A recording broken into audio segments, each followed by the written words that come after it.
بسم اللہ الرحمن الرحیم۔ سورہ بقرہ کا پہلا حصہ یعنی جو اول پہلا پارہ ہے وہ آج تلاوت ہوا ہے۔ اس میں سورہ فاتحہ اور سورہ بقرہ کا کچھ حصہ تھا۔ سورہ فاتحہ یہ قرآن مجید کی موجودہ ترتیب کے اعتبار سے پہلی سورت کہلاتی ہے اور پہلی سورت ہے۔ بار والا کم بار والا۔ اس سورت کے کئی نام ہیں۔ اس کو سورۃ الفاتحہ بھی کہتے ہیں۔ فاتحہ اس لیے کہا جاتا ہے کہ فاتحہ کے معنی ہوتے ہیں ابتدا کرنے، یہاں سے قرآن مجید کی ابتدا ہوتی ہے۔ اس کو سورۃ الکنز بھی کہا جاتا ہے۔ ایک نام اس کا سورۃ الکنز بھی ہے کہ اللہ تعالیٰ نے اس کے اندر بہت بڑا علم کا خزانہ رکھا ہے۔ اس کو سورۃ الحمد بھی کہتے ہیں کہ اللہ تعالیٰ کی حمد و تعریف اس میں ہے۔ سورہ فاتحۃ القرآن بھی کہتے ہیں، ام الکتاب بھی کہا جاتا ہے، یعنی قرآن مجید کی بنیاد اور ابتدا۔ اس کو تعلیم المسئلہ بھی کہتے ہیں کہ اللہ رب العزت نے اس میں دعا مانگنے کا طریقہ سکھایا ہے، اسے تعلیم المسئلہ کہا جاتا ہے۔ اسے سورۃ الشفا بھی کہتے ہیں کہ اللہ رب العزت نے کئی بیماریوں کی شفا اس میں رکھی ہے، اور احادیث مبارکہ میں کئی واقعات ایسے آتے ہیں کہ ایسی بیماریاں جو زہریلے قسم کے کسی چیز کے ڈسے ہوئے کو سورہ فاتحہ کے پڑھنے کا دم کرنے سے اللہ نے شفا عطا فرمائی۔ اور اس کو سورۃ الکافیہ بھی کہتے ہیں، سورۃ الصلاح بھی کہتے ہیں، نماز میں پڑھی جاتی ہے، بار بار پڑھی جاتی ہے۔ اللہ رب العزت نے اس سورت کے اندر 10 باتیں ارشاد فرمائی ہیں، جس میں سے 5 باتیں بندوں سے متعلق ہیں کہ بندے اسے پہچانیں، وہ عمل کریں، اور 5 چیزیں اللہ تعالیٰ نے اپنی صفات سے بتائی ہیں۔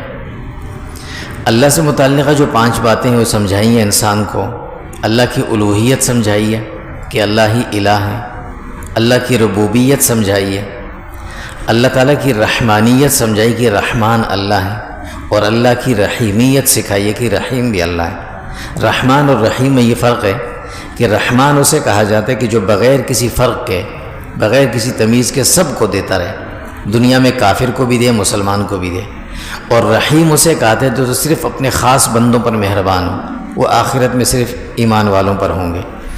اور 5ویں چیز اللہ تعالیٰ کی مالکیت سکھائی ہے، سمجھائی ہے، انسان کو یہ سمجھایا کہ تمام چیزوں کے مالک بھی اللہ ہیں، رحمان بھی اللہ ہیں، رحیم بھی اللہ ہیں، رب بھی اللہ ہیں، اور الہ بھی اللہ ہے۔ یہ 5 باتیں سمجھائی ہیں۔ پھر 5 باتوں کا انسان کو حکم دیا کہ یہ کرنی ہے: عبادت، استعانت، طلب ہدایت، طلب استقامت اور طلب نعمت۔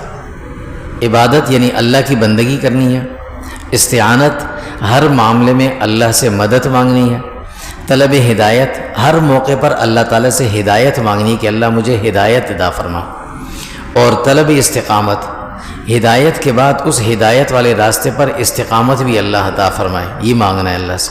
اور آخر میں طلب نعمت کہ اللہ رب العزت نے اس کائنات میں، دنیا میں، آخرت میں جتنی نعمتیں رکھی ہیں انسان کے لیے رکھی ہیں، تو انسان کو چاہیے کہ اللہ سے مانگے کہ اللہ یہ نعمتیں ہمیں عطا فرما۔ سورہ بقرہ، سورۃ البقرہ، بقرہ کو بقرہ اس لیے کہا جاتا ہے کہ بقرہ عربی میں گائے کو کہتے ہیں۔ آگے اس میں ذکر ہے بنی اسرائیل کی اس گائے کا، اس مناسبت سے اس کا نام سورۃ البقرہ ہے۔ اللہ رب العزت نے اس میں جن باتوں کا ذکر فرمایا، سب سے پہلے قرآن مجید کی 2 صفات بتائیں کہ قرآن مجید کیا چیز ہے۔ فرمایا یہ ایسی کتاب ہے کہ جو ہر قسم کے شکوک اور شبہات سے پاک ہے۔ دوسرا، یہ متقیوں کے لیے ہدایت ہے، یعنی ہدایت اس شخص کو ملے گی جس کے دل میں اللہ کی محبت اور اللہ کا خوف ہوگا۔ پھر اللہ نے 3 قسم کے لوگوں کا ذکر فرمایا۔ نمبر 1 جو خالص مومن ہے، فرمایا خالص مومن کون ہے؟ جن کے اندر 6 صفت پائی جاتی ہیں، صفات ہوں۔ نمبر 1 ایمان بالغیب، بغیر دیکھے اللہ رب العزت کی ذات پر ایمان رکھنے والے، نماز قائم کرنے والے، اللہ کی راہ میں خرچ کرنے والے، قرآن مجید پر ایمان رکھنے والے، سابقہ تمام آسمانی کتابوں پر بھی ایمان رکھنے والے، اور آخرت پر ایمان رکھنا۔ یہ 6 صفات جس میں ہوں، فرمایا یہ خالص مومن ہے، اور یہی کامیاب ہے۔ دوسرے نمبر پر وہ جو خالصتاً کافر ہیں، اللہ فرماتے ہیں کفر کی وجہ سے ان کے حواس ظاہرہ ہم نے بند کر دی ہیں، ان پر ترغیب اور ترہیب یعنی ڈرانے کا، جہنم کا خوف اور جنت کی ترغیب دلانے کا کوئی اثر نہیں ہوگا۔ تیسرے نمبر پر وہ ان لوگوں کا ذکر ہے جو منافق ہیں۔ ان کی نشانیاں اللہ نے بتائیں کہ زبان سے تو ایمان کا دعویٰ کریں گے لیکن دل میں ایمان نہیں ہوگا ان کے، لوگوں کو دھوکہ دیں گے، جھوٹ بولیں گے، اپنے غلط کاموں کو اچھا کہیں گے، اہل ایمان اور نیک لوگوں کو برا بھلا کہیں گے، مسلمانوں کے سامنے مسلمان بن جائیں گے اور کافر کے سامنے کافر بن جائیں گے۔ فرمایا یہ منافق کی پہچان ہے۔ منافق کی 3 مثالیں دے کر اللہ تعالیٰ نے یہ بات سمجھائی کہ یہ دنیاوی فائدہ دیکھ کر مسلمانوں کے قریب آتے ہیں، ذرا سی مشکل کسی عمل میں دیکھیں تو یہ پیچھے ہٹ جاتے ہیں۔ پھر اللہ فرماتے ہیں اے لوگو، ایک اللہ کو اپنا رب مانو، وہی تمہارے خالق ہیں، زمین اور آسمان اور جو کچھ ان میں ہے یہ سب کچھ تمہارے لیے اللہ نے پیدا کیا، اسی اللہ کی عبادت کرو، شرک نہ کرو، اس قرآن مجید کو مانو، یہ کسی نے خود نہیں بنایا، یہ اللہ کا کلام ہے۔ اگر یہ انسان کا کلام ہے تم کہتے ہو تو تم بھی اس طرح کا کلام بنا کر دکھا دو، یا 10 صورتیں بنا کر دکھا دو، یا کم از کم 1 صورت بنا دو۔ فرمایا کہ اپنے آپ کو جہنم کا ایندھن بنانے سے بچاؤ، اللہ کا حکم مان کر چلو، تمام نعمتیں تمہیں ملیں گی۔ مشرکین یہ قرآن مجید پر اعتراض کرتے تھے کہ اس میں اللہ نے مچھر اور مکھی کا ذکر کیوں کیا ہے؟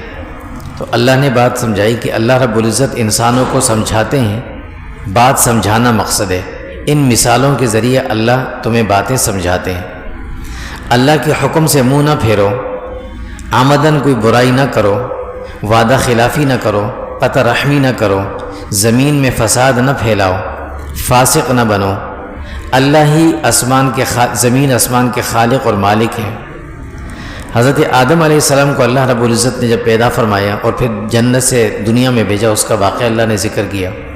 بنی اسرائیل کو اللہ نے چند باتوں کا حکم دیا تھا جو اس امت کے لیے بھی ہے۔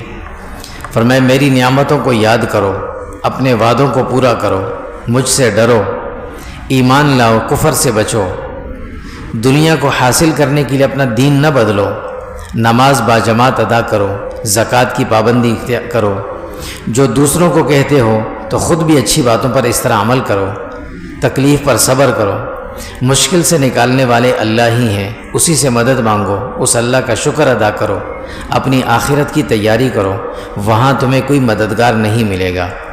حضرت موسیٰ علیہ السلام کا واقعہ اللہ نے ذکر فرمایا۔ حضرت موسیٰ علیہ السلام کا ذکر اللہ نے قرآن مجید میں سب سے زیادہ کیا، مختلف جگہوں پر۔ قرآن مجید میں جتنے بھی واقعات اور قصص بیان ہوئے، بہت سے انبیاء کے سابقہ امتوں کے واقعات ہیں۔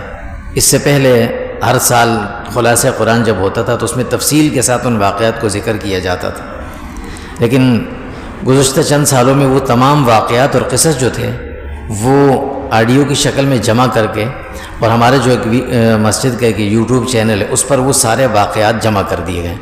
اگر کسی نے واقعات پورے سننے ہوں، پڑھنے، تو وہاں سے دیکھ لیں، وہاں سن لیں۔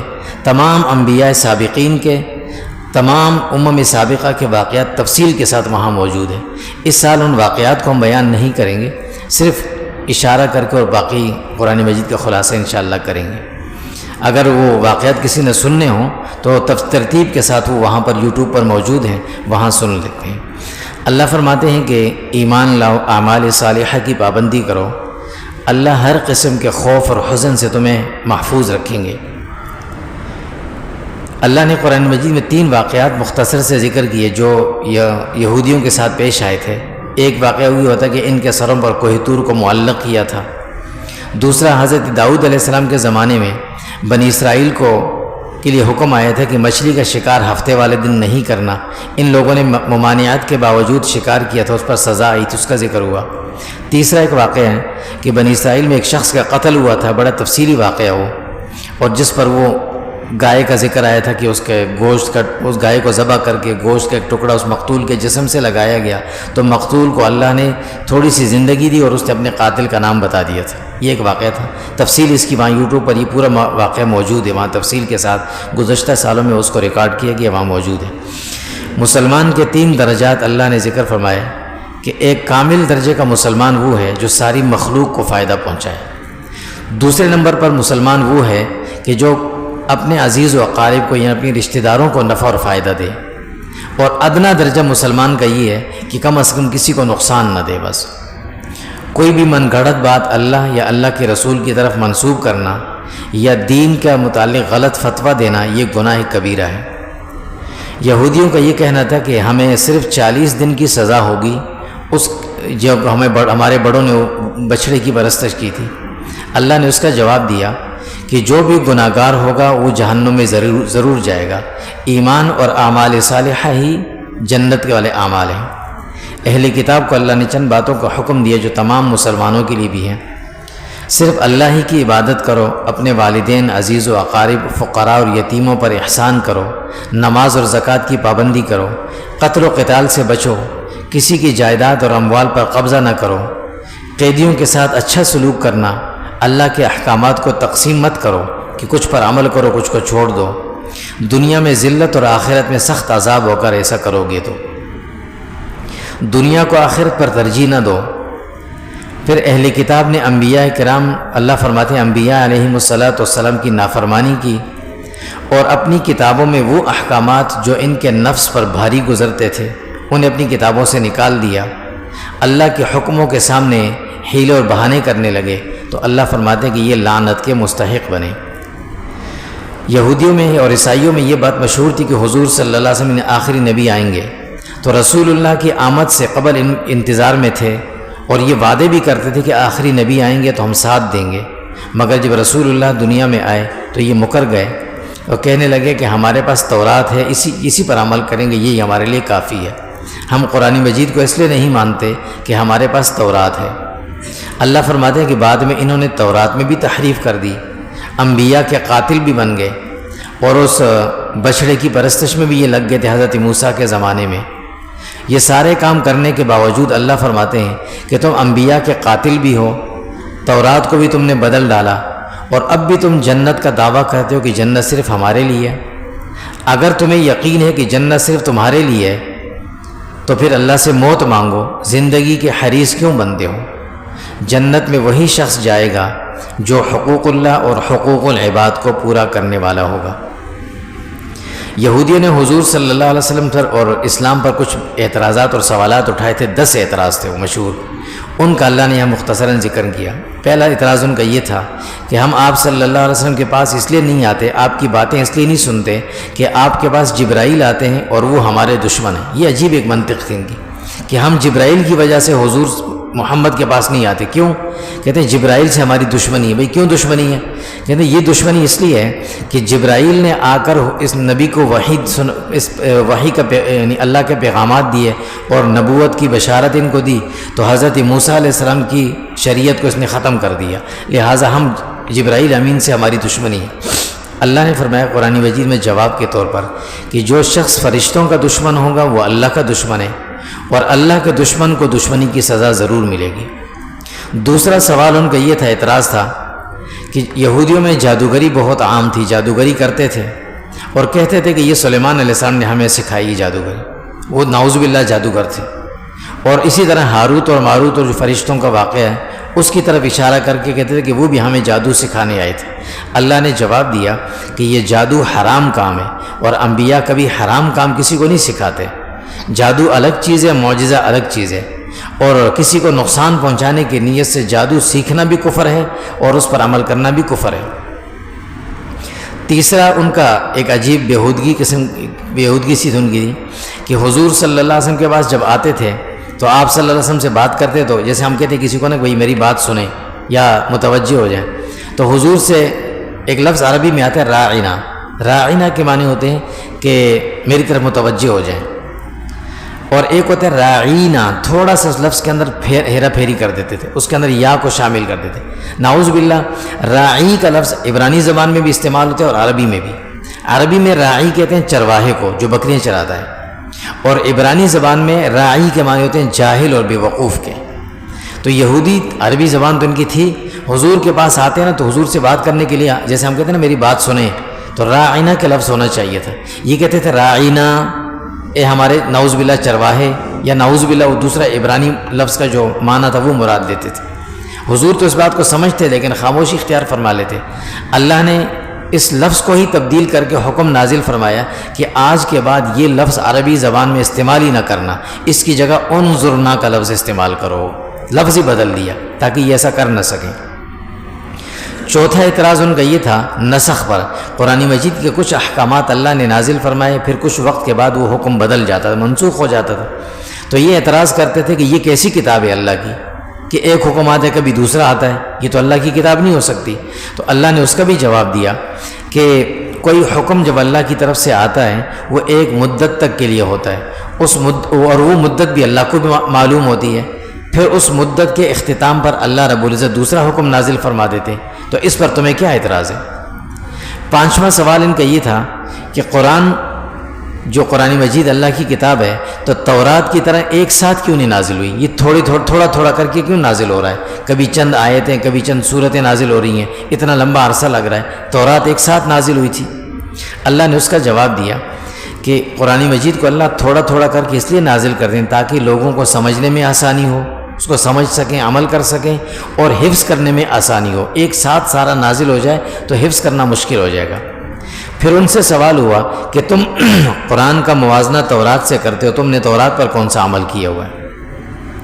اہل ایمان کو اللہ حکم دے رہے ہیں کہ اہل کفر تمہیں دین سے دور کرنے کی کوشش کریں گے، ان سے ہوشیار رہنا، اپنی نمازوں کی پابندی کرنا اور اپنے پاس نیکیوں کا ذخیرہ جمع کرنا۔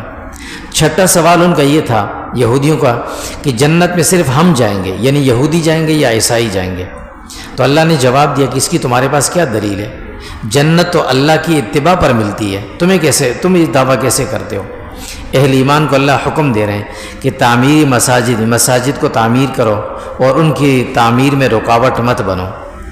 ساتواں سوال ان کا تھا، یہ عقیدہ تھا ان کا ایک برا کہ اللہ رب العزت کی اولاد ہے، نعوذ باللہ۔ عیسائی کہتے تھے عیسیٰ علیہ السلام اللہ کے بیٹے، یہودی کہتے تھے کہ عزیر علیہ السلام اللہ کے بیٹے۔ اسی طرح مشرکین مکہ کا بھی باطل عقیدہ تھا کہ فرشتے اللہ کی بیٹی ہیں۔ اللہ نے اس کا جواب دیا کہ یہ ان سب کے خالق اللہ ہیں، سب کے مالک اللہ ہیں، اور یہ سب اللہ کی مخلوق ہیں، اللہ کی اولاد نہیں ہے، اور اللہ کو تو اولاد کی ضرورت بھی نہیں ہے۔ آٹھواں سوال ان کا یہ تھا کہ ہم آپ کو نبی تب مانیں گے، آپ کی اس کتاب کو قرآن مجید کو تب مانیں گے جب اللہ سے خود ہم گفتگو کر لیں، ہم اللہ سے بات چیت کریں، یا کوئی اتنی بڑی دلیل ایسی کوئی آئے ہمارے سامنے کہ ہم ماننے پر مجبور ہو جائیں کہ آپ نبی ہیں تو ہم آپ کو مان لیں گے۔ اللہ نے اس کا بھی جواب دیا کہ دلائل تمہارے پاس بے شمار موجود ہیں، اس کائنات کے اندر موجود ہیں، تم نہیں مانتے وہ الگ بات ہے۔ آپ صلی اللہ علیہ وسلم کو اللہ نے تسلی دی کہ آپ لوگوں کو جنت کی بشارتیں اور عذاب سے ڈراتے رہیں، اہل جہنم کے بارے میں آپ سے سوال نہیں ہوگا کہ یہ جہنم میں کیوں گئے۔ اہل ایمان کو اللہ حکم دے رہے ہیں کہ یہودیوں اور عیسائیوں کو اپنا دوست نہ بنانا، نیک اور باعمل لوگوں کو دوست بناؤ۔